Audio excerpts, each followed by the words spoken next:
3월 22일 월요일 사순절 특별 새벽기도회에 참여하신 성도님들을 축복합니다.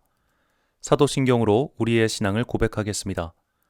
나는 전능하신 아버지 하나님, 천지의 창조주를 믿습니다. 나는 그의 유일하신 아들, 우리 주 예수 그리스도를 믿습니다. 그는 성령으로 잉태되어 동정녀 마리아에게서 나시고 본디오 빌라도에게 고난을 받아 십자가에 못 박혀 죽으시고 장사된 지 사흘 만에 죽은 자 가운데서 다시 살아나셨으며 하늘에 오르시어 전능하신 아버지 하나님 우편에 앉아 계시다가 거기로부터 살아있는 자와 죽은 자를 심판하러 오십니다. 나는 성령을 믿으며 거룩한 공교회와 성도의 교제와 죄를 용서받는 것과 몸의 부활과 영생을 믿습니다. 아멘. 찬송가 295장입니다.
오늘 우리에게 주시는 하나님의 말씀은 신약성경 요한복음 4장 5절부터 15절까지의 말씀입니다. 요한복음 4장 5절부터 15절까지의 말씀. 이제 봉독하겠습니다. 하나님의 말씀을 경청하십시오. 사마리아에 있는 수가라 하는 동네에 이르시니 야곱이 그 아들 요셉에게 준 땅이 가깝고 거기 또 야곱의 우물이 있더라. 예수께서 길 가시다가 피곤하여 우물 곁에 그대로 앉으시니 때가 6시쯤 되었더라. 사마리아 여자 한 사람이 물을 기르러 왔음에 예수께서 물을 좀 달라 하시니 이는 제자들이 먹을 것을 사러 그 동네에 들어갔음이로라. 사마리아 여자가 이르되 당신은 유대인으로서 어찌하여 사마리아 여자인 나에게 물을 달라 하나이까 하니 이는 유대인이 사마리아인과 상종하지 아니함이로라. 예수께서 대답하여 이르시되 내가 만일 하나님의 선물과 또 내게 물 좀 달라 하는 이가 누구인 줄 알았더라면 내가 그에게 구하였을 것이요 그가 생수를 내게 주었으리라. 여자가 이르되 주여 물기를 그릇도 없고 이 우물은 깊은데 어디서 당신이 그 생수를 얻겠사옵나이까? 우리 조상 야곱이 이 우물을 우리에게 주셨고 또 여기서 자기와 자기 아들들과 짐승이 다 마셨는데 당신이 야곱보다 더 크니이까? 예수께서 대답하여 이르시되 이 물을 마시는 자마다 다시 목마르느니와 내가 주는 물을 마시는 자는 영원히 목마르지 아니하리니 내가 주는 물은 그 속에서 영생하도록 솟아나는 샘물이 되리라. 아멘. 무엇이 중요한가라는 제목으로 하나님의 말씀 선포하겠습니다. 성경은 고대의 책입니다. 가장 최근에 쓰여진 성경도 무려 1900년 전 작품입니다. 이때 우리나라는 고조선이 멸망하고 삼국이 형성될 즈음입니다. 강의 신 하백의 딸과 하늘의 신 해모수의 아들 고주몽이 나타나 나라를 건국하고 혁거세가 백마가 낳은 알에서 태어났을 때입니다. 똑같은 시기에 이야기를 전해주고 있는데 성경의 이야기는 그 옛날의 작품이라고 상상이 되지 않을 정도로 세밀한 방식으로 그 시대의 이야기를 우리에게 전해주고 있습니다. 요한복음은 옛날부터 사복음서 중 가장 늦게 쓰여진 복음서라고 알려져 있습니다. 그 이유는 다음과 같습니다. 첫 번째로 사두개인이 언급되지 않습니다. 기원 후 70년 예루살렘이 멸망하면서 사두개인이 사라졌는데 이 배경이 요한복음에 적용되었다고 학자들은 판단하고 있습니다. 두 번째로 아람어의 뜻을 설명합니다. 예를 들어 게바는 번역하면 베드로라 라는 식입니다. 이미 이때 사람들이 유대인이 아니었기 때문에, 즉 요한복음이 비유대인 공동체에게 전해진 복음서이기 때문에 그런 아람어의 뜻을 번역해 줄 필요가 있었다는 겁니다. 기원 후 66년 유다에서 로마에 대항하는 반란이 일어납니다. 예루살렘에서 일어난 폭동으로 그곳에 주둔하고 있던 로마 군들을 모두 죽이고 로마에 대한 무장 봉기에 이르렀습니다. 이후 온 유다 땅은 로마 군대에 의해 완전히 초토화되었습니다. 그들은 항복 권고도 받아들이지 않고 자살하며 저항했습니다. 마침내 기원 후 70년 예루살렘은 티투스 장군에 의해 돌 위에 돌 하나도 남겨두지 않고 사라졌습니다. 요한복음을 쓴 사도 요한은 예수님의 사도들 중 유일하게 순교를 당하지 않고 천수를 누리다가 주님의 부름을 받았습니다. 그가 다른 사도들과 달리 세계 방방 곳곳으로 다니지 못한 이유는 예수님의 어머니 마리아 때문이었습니다. 요한복음 19장 26절에서 27절입니다. 예수께서 자기의 어머니와 사랑하시는 제자가 곁에 서 있는 것을 보시고 자기 어머니께 말씀하시되 여자여 보소서 아들이니이다 하시고 또 그 제자에게 이르시되 보라 내 어머니라 하신대 그때부터 그 제자가 자기 집에 모시니라. 아멘. 전승에 따르면 사도 요한은 기원 후 100년까지 살았다고 합니다. 그가 예수님보다 조금 어렵다고 가정해도 90세 넘게 산 셈입니다. 그가 요한복음을 저술했을 때 이제는 유대인 공동체는 거의 사라지고 그들의 언어와 문화 배경을 이해하지 못하는 이들에게 예수님의 이야기를 전해야 했을 겁니다. 따라서 요한복음의 수신자, 요한복음의 독자는 비유대인일 가능성이 매우 높습니다. 이 전제를 깔고 있어야 오늘 본문 이야기를 제대로 볼 수 있습니다. 오늘 이야기는 사마리아 수가라는 마을에서 일어난 일입니다. 예수님께서는 제자들과 잠시 떨어져 혼자 우물가에 앉아 계셨습니다. 그때 한 여인이 혼자서 물을 뜨러 다가옵니다. 저자는 그 시간을 이렇게 기록하고 있습니다. 본문 6절입니다. 거기 또 야곱의 우물이 있더라. 예수께서 길 가시다가 피곤하여 우물 곁에 그대로 앉으시니 때가 6시쯤 되었더라. 이 6시라는 시간의 표현을 주목해야 합니다. 왜냐하면 유다식 시간 표기와 헬라식 시간 표기가 다르기 때문입니다. 유대인의 문화가 담긴 구약 성경이나 공간 복음서는 히브리식 시간으로 표기했습니다. 그래서 성경에 기록된 시간에 6시간을 더해야 지금 우리가 사용하는 시간이 됩니다. 마가복음서는 이런 유대인의 시간 구분으로 예수님의 십자가형 순서를 기록했습니다. 마가복음 15장 25절, 33절, 34절입니다. 때가 제3시가 되어 십자가에 못 박으니라. 제6시가 되매 온 땅에 어둠이 임하여 제9시까지 계속하더니 제9시에 예수께서 크게 소리 지르시되 엘리 엘리 라마 사박다니 하시니 이를 번역하면 나의 하나님 나의 하나님 어찌하여 나를 버리셨나이까 하는 뜻이라. 아멘. 여기에 표시된 숫자에 6을 더해야 합니다. 그래서 예수님께서 못 박히신 시간은 9시이고 어둠이 임한 시간은 12시, 그리고 돌아가신 시간은 15시가 됩니다. 이 시간대를 잘 기억한 후 요한복음에 나온 시간을 다시 봐야 합니다. 요한복음 19장 13절과 14절 말씀입니다. 빌라도가 이 말을 듣고 예수를 끌고 나가서 돌을 깐 뜰에 있는 재판석에 앉아 있더라. 이날은 유월절의 준비일이요 때는 제6시라. 빌라도가 유대인들에게 이르되 보라 너희 왕이로다. 이 19장 14절의 제6시와 오늘 본문 6절의 때가 6시쯤 되었더라라는 헬라어 표기가 완전히 똑같습니다. 우리말 번역만 다를 뿐입니다. 만약 우리가 요한복음의 시간 표현을 히브리식으로 생각하면 예수님께서 수가의 여인을 만난 것도 정오이고 예수님께서 빌라도의 법정에서 재판받으신 시간도 정오가 됩니다.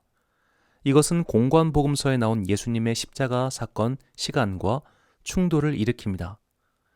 여기서 학자들의 의견은 둘로 나뉩니다. 첫째로 요한복음은 유대식 시간을 사용했다는 의견입니다.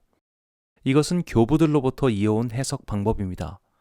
그래서 예수님은 12시 정오에 수가성 우물가의 여인을 만난 것이고 수가성 여인은 남들이 오지 않을 그 땡볕 더위 시간에 간 것이라는 해석입니다. 이 해석을 지지하는 분들은 예수님의 십자가 사건 시간대를 요한이 대략적으로 퉁쳐서 12시로 표기한 것이다 라고 주장합니다. 주로 성경을 보수적으로 해석할 때 이렇게 말합니다. 둘째로 요한복음이 로마식 시간을 사용했다는 의견입니다. 그래서 6시는 6시고 12시는 12시입니다. 즉 우물가 여인이랑 만난 시간도 새벽 6시고 예수님께서 빌라도의 법정에 서신 때도 6시입니다.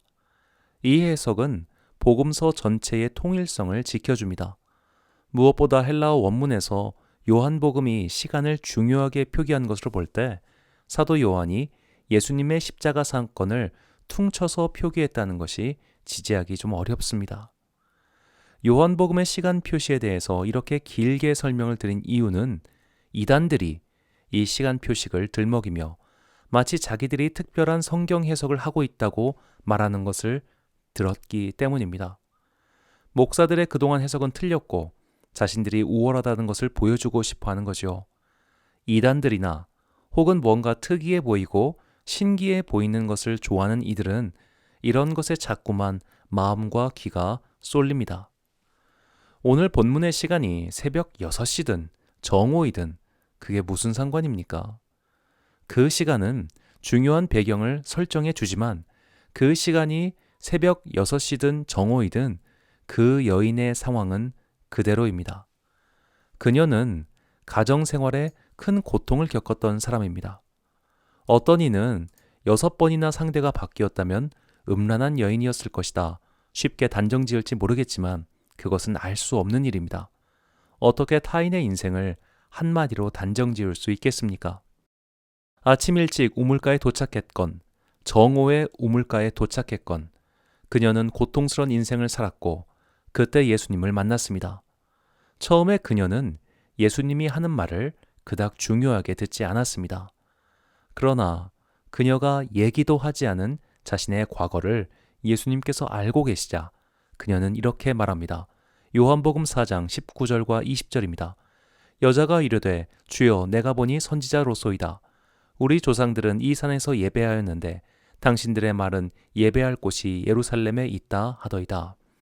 우리는 여인의 질문을 통해 이 우물가의 여인, 사마리아 수가성 여인이 상당히 진지한 신앙의 고민을 하고 있었음을 알 수 있습니다. 만약 우리라면 갑자기 내 눈앞에 예수님이 나타나셨는데 그때 무엇을 제일 먼저 물어보시겠습니까? 내 눈앞에 분명히 하나님의 선지자가 왔는데 그에게 제일 먼저 하고 싶은 질문이 무엇입니까? 그 중요한 순간, 그 중요한 만남의 시간, 어쩌면 자신의 인생에서 가장 중요한 그 순간, 그녀는 우리가 예배드려야 할 곳이 어디입니까? 라고 물어봅니다. 그만큼 그녀에게 예배는 중요한 문제였습니다. 구원은 중요한 문제였습니다. 그녀는 아무 생각 없이 남들이 말하는 대로 믿고 따라가는 사람이 아니었습니다. 생각하고 고민하는 사람이었습니다. 그런데 언제나 생각과 고민에는 위험이 있습니다. 고민한다고 더 나은 결과가 나오진 않는다는 겁니다. 그녀의 질문에 대해 예수님께서 이렇게 대답하십니다. 요한복음 4장 21절입니다. 예수께서 이르시되 여자여 내 말을 믿으라. 이 산에서도 말고 예루살렘에서도 말고 너희가 아버지께 예배할 때가 이르리라. 이 예수님의 대답인즉 얘야 어느 산에서 예배하든 중요한 것은 장소가 아니야. 참된 예배는 영과 진리로 드리는 예배야. 그리심산이든 예루살렘이든 그건 상관없는 거야 라고 대답하십니다. 예수님이 이 여인과 새벽 6시에 만났든 정오에 만났든 그건 전혀 중요하지 않습니다. 새벽이면 그녀의 상황이 좋아지고 정오면 나빠집니까? 그렇지 않습니다. 중요한 것은 인생의 상황이 매우 여의치 않은 어쩌면 불행하고 딱한 인생을 살았던 영혼이 그럼에도 불구하고 내가 어떻게 예배를 드려야 하는가 하고 고민하고 있던 찰나에 진짜 선지자를 만났고 그 선지자를 만난 첫 번째 질문이 예배에 대한 질문이었다는 겁니다. 그러나 예수님께서 보실 때 그렇게 예배를 진지하게 생각한 것 자체는 귀한데 쓸데없는 고민이고 문제라는 겁니다. 마치 새벽 6시냐 정오냐 그거 갖고 따지는 것과 마찬가지로 말이죠. 예전에 삼위일체 교리를 도무지 믿지 못하겠어서 나는 교회 못 다니겠다는 분과 오랜 시간 대화를 나눈 적이 있습니다. 사실 저도 삼위일체 교리를 이해하지 못합니다. 동일 본질, 호모이우시우스 이런 논쟁 등 교회사에서 펼쳐진 삼위일체 논쟁을 읽을 때마다 솔직히 구분조차 되지 않았습니다. 모르는 것은 모르는 채 열심히 설명을 했지만 그분은 만족해하지 않았습니다. 그분과 대화를 마치고 돌아와서 오는 길에 이런 생각이 들었습니다. 그게 그렇게 중요한 일일까 하는 생각 말이죠. 그 삼위일체 교리의 이해 여부가 당신의 구원을 좌우할 정도로 중요한 문제일까 라는 생각이 들었습니다. 가끔 전혀 중요하지 않은 일에 목숨 걸듯 달려들고 따지는 분들을 봅니다. 교회에도 이런 분들이 적지 않습니다. 물론 교회의 일은 무엇보다 중요하기에 격을 잃지 말아야 합니다. 허나 아무리 격이 있다 한들 그것이 구원과 상관된 일이 아니라면 그렇게까지 힘을 쓸 일이겠습니까? 오늘 이야기는 자꾸만 중요하지 않은 지엽적인 것에 마음을 빼앗기기 쉬운 우리에게 주시는 말씀입니다. 눈 돌리지 말고 중요한 것을 봐라. 예배는 장소가 중요한 게 아니라 예배드리는 너의 태도에 달려있다. 이것이 신앙생활을 하는 동안 우리가 가져야 할 바른 태도입니다. 사도 바울 또한 하등 중요하지 않은 할례의 문제로 입씨름하는 자들에게 이렇게 말합니다. 갈라디아서 6장 15절입니다. 할례나 무할례가 아무것도 아니로되 오직 새로 지으심을 받은 것만이 중요하니라. 아멘. 남성 성기의 표피를 자르든 말든 그것이 뭐가 중요합니까? 우리말 성경은 이런 태도를 허탄이라고 말합니다. 허무하고 쓸데없는 이야기란 소리입니다. 허탄한 이야기를 들먹이며 사람들의 마음을 현혹시키는 자들은 거짓 선생들입니다. 오늘도 이런 거짓 선생들이 마치 자신들이야말로 특별한 지식을 갖고 있는 양 사람들을 허탄한 길로 인도합니다. 그런 자들에게 쉽사이지 않기 위해 신앙의 중심을 잘 잡아야 합니다. 디모데전서 4장 7절입니다. 망령되고 허탄한 신화를 버리고 경건에 이르도록 내 자신을 연단하라. 아멘. 사랑하는 로뎀교회 성도 여러분, 그리고 이 새벽 기도에 참여하신 귀한 주님의 자녀 여러분, 오늘은 예수님의 생애와 말씀을 묵상하는 순례의 절기 사순절 29번째 날입니다. 허탄한 이야기에 빠지지 마십시오. 성경의 본질이자 핵심인 하나님 나라의 복음과 그 복음을 전하러 오신 예수 그리스도에게 집중하십시오. 오늘도 수많은 이들은 허탄한 것들에 귀를 기울입니다. 이런 것들을 일일이 나열하면 끝도 없습니다. 믿음의 본질은 하나님께서 예수 그리스도를 보내셔서 우리를 구원하셨고 구원받은 자들은 그리스도의 가치를 따라 사는 것, 그것이 전부입니다. 그 외의 것들은 사실 알아도 그만, 몰라도 그만인 것들입니다. 허탄하고 망령된 것들에 귀를 기울이지 마십시오. 그런 것에 홀깃홀깃 하지도 마십시오. 그런 것들은 구원에 하등 쓸데없는 문제들일 뿐입니다. 우리가 바라봐야 할 목표는 오직 하나님 나라의 구원뿐입니다. 쓸데없는 짐들이 가방에 들어있으면 여정이 힘들어질 뿐입니다. 사순절, 순례의 여정을 지나는 동안 우리를 방해하던 망령되고 허탄한 것들을 버리고 하나님 나라 복음에 집중하며 걸어가는 여러분과 제가 되시길 주님의 이름으로 축원합니다. 기도하겠습니다. 사랑과 은혜가 충만하신 아버지 하나님, 사순절 29번째 날을 맞아 주님의 말씀을 듣게 하시니 감사합니다. 망령되고 허탄한 것들에 사로잡힌 자들은 쓸데없는 것에 자신을 낭비하고 심지어 복음을 왜곡하거나 거절하기도 합니다. 그럴수록 이단 잡설에 빠지기 쉬우니 우리의 마음과 눈이 오직 예수 그리스도의 구원 그 한 가지에 집중하길 원합니다. 쓸모없는 궁금증 해소를 위해 교회를 다니는 것이 아니라 구원의 방주에 머물기 위해 예배를 드리는 참 경건에 이르게 하옵소서. 사순절 5번째 주간이 시작되었습니다. 이제 사순절 순례의 여정도 4분의 3이 지나갑니다. 마지막으로 갈수록 우리의 걸음이 둔해지기 쉬우니 주여 우리의 발걸음을 붙잡아 주사 주님께서 정해놓으신 그곳에 거할 수 있게 하옵소서. 이번 주간도 일상의 소명을 위하여 수고하고 땀 흘리는 주님의 자녀들을 축복하시고 그들에게 언제나 힘을 주사 삶의 무게에 쓰러지지 않도록 강하게 지켜 주옵소서. 코로나라는 어려운 환경 속에서도 학교와 학원에서 공부하는 자녀들을 기억하시고 힘을 주옵소서. 사순절 순례의 여정을 걸어가는 동안 참된 경건에 이르도록 우리를 연단시키시고 항상 바른 길로 인도하여 주옵소서. 이 모든 말씀 우리가 참으로 집중해야 할 복음의 주제이신 예수 그리스도의 이름으로 기도드립니다. 아멘. 주기도문하심으로 사순절 새벽 기도회를 마치겠습니다. 하늘에 계신 우리 아버지, 아버지의 이름을 거룩하게 하시며 아버지의 나라가 오게 하시며 아버지의 뜻이 하늘에서와 같이 땅에서도 이루어지게 하소서. 오늘 우리에게 일용할 양식을 주시고 우리가 우리에게 잘못한 사람을 용서하여 준 것 같이 우리 죄를 용서하여 주시고 우리를 시험에 빠지지 않게 하시고 악에서 구하소서. 나라와 권능과 영광이 영원히 아버지의 것입니다. 아멘.